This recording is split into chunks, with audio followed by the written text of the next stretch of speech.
दोस्तों, जब आप अपनी GSTR 3B को फाइल करते हैं तो फाइल करते टाइम अगर आपकी लाइबिलिटी जो होती है वो आपकी ज़्यादा बनती है और आपका ITC जो कम मिलता है आपको, तो जैसे फॉर एग्ज़ाम्पल आपकी जो है लाइबिलिटी 18,000 की बनती है और आपको ITC मिला है 15,000 का। तो अब यहाँ पर क्या होता है कि जब आप 3B फाइल करते हैं तो जितनी लाइबिलिटी आपकी बनती है उतना ही पेमेंट आपको GST पोर्टल पे करना होता है।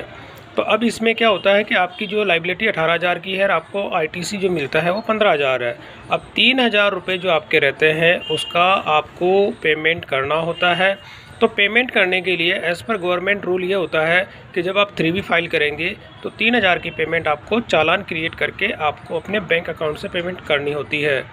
तो काफ़ी टैक्स पेयर ऐसा करते हैं कि वो अपने जो ITC जो उनका होता है उसमें वो चेंजेस कर देते हैं। तो ITC में जो चेंजेस आप करते हैं, जैसे फॉर एग्ज़ाम्पल आपको ITC 15,000 रुपये मिले और आपकी लाइबिलिटी 18,000 रुपये बनती है, तो आपने क्या किया, आपको जो ITC मिला उसके अंदर आपने 3,000 रुपये एक्स्ट्रा मैनुअल आपने चेंज कर दिया। तो जो 3,000 रुपये आपने मैनुअल चेंज किए हैं उसकी पेमेंट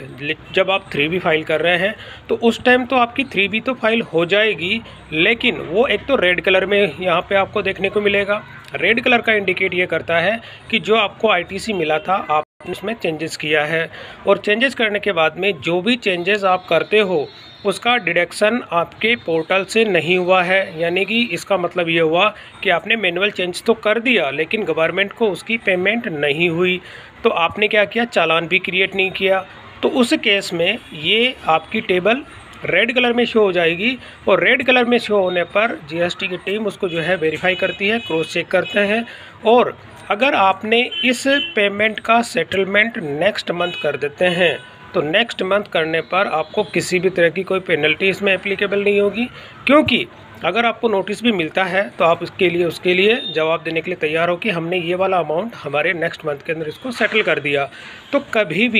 जब कभी अगर आप चालान क्रिएट नहीं करना चाहते हैं तो आप अपने ITC के अंदर मैनुअल चेंजेस तो कर सकते हैं, लेकिन आपको नेक्स्ट मंथ उसको एडजस्ट करना होता है।